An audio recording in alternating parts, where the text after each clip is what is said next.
Good afternoon, my Real News Midday TV family. Welcome back to the channel for another news update. And in the news this afternoon, Kingston woman charged with embezzlement. A 25-year-old clerk has been charged with embezzlement at a Kingston business establishment June 2025. Desian Blackwood, a clerk of Upper Kingston Street, Kingston, was employed by the company to collect monies from customers amounting to Jamaican $973,716. It is alleged that Blackwood used the money for her own benefit. An audit of her account allegedly proved the discrepancies. The matter was reported to the police and an investigation was launched. Blackwood was subsequently apprehended and taken into custody, where she was charged after she was pointed out to the police. Her court date has not been finalized.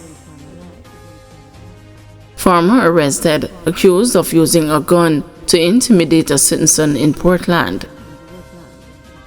The Portland police have charged a 32-year-old farmer after he reportedly used a firearm to intimidate another man.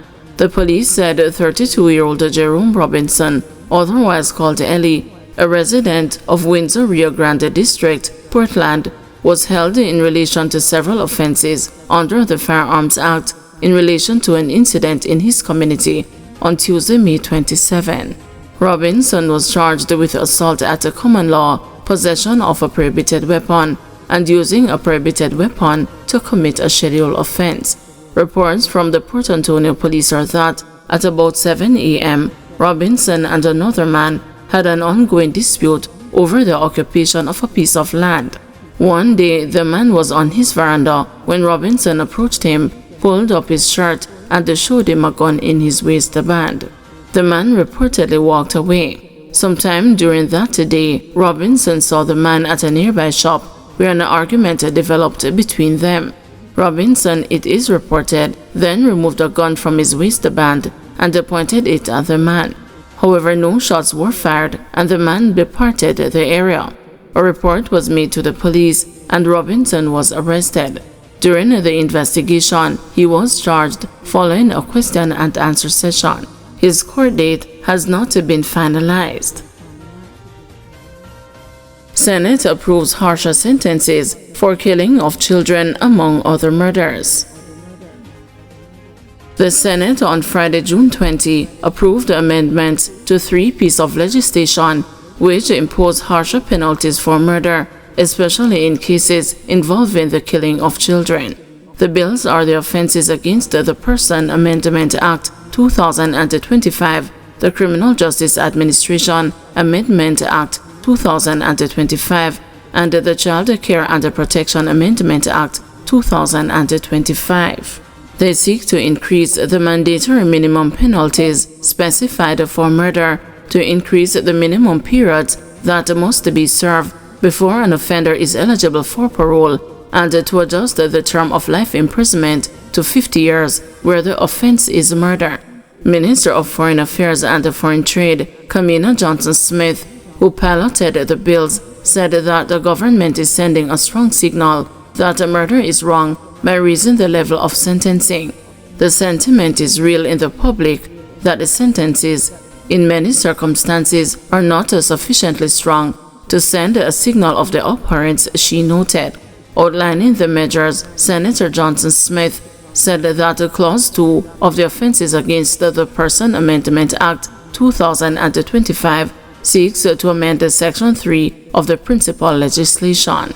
Essentially, it does 4 things. It seeks to increase the mandatory minimum sentence with respect to non-capital murder from 15 years to 30 years. It seeks to increase the mandatory minimum sentence for capital murder from 20 years to 50 years to be served before being eligible for parole.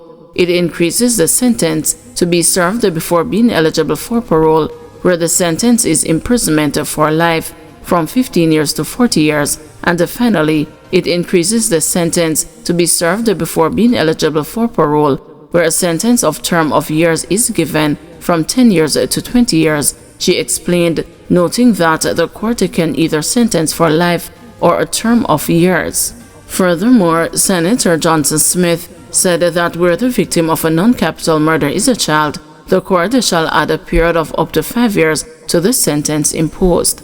In respect of the period of time to be served before eligibility for parole, paragraph C and D have been rolled into one, and it's now C1 and 2, which provides that where the court imposes a sentence of life or a sentence of term of years, once the victim of the non-capital murder is a child, they must add another 5 years to the period that must be served before the period of eligibility, she noted.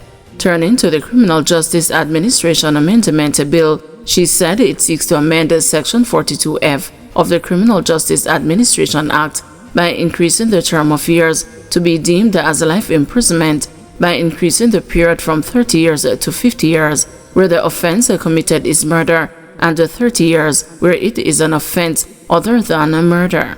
For Clause 2 of the Child Care and Protection Amendment Bill, she said Section 7832 provides that where a child aged 14 to 17 is convicted of capital murder, he or she will be liable to be sentenced to a term of imprisonment for life or to a term not less than 30 years as the court consider appropriate. On sentencing, the court may specify for a period of not less than 15 years that the offender should serve before becoming eligible for parole. The additional 5-year periods that are to be added will not be added in the event that a perpetrator is a minor. Those are for adult perpetrators of murder, she clarified. We have really tried to strike the balance. We don't want a loophole where the gunmen choose our youngsters as the shooters, because what they will be sentenced for is a drop compared to what they would be. So we are closing the gap so that everyone understands the message that this is not the path for your future. If you want freedom, don't murder people, she said.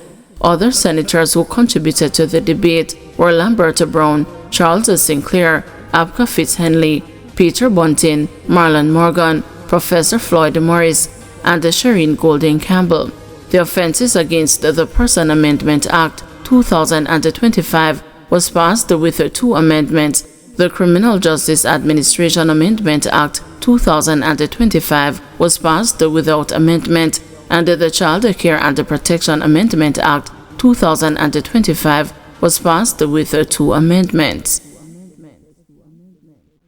Guys, thank you for watching. See you this evening at 6 p.m. for another news update.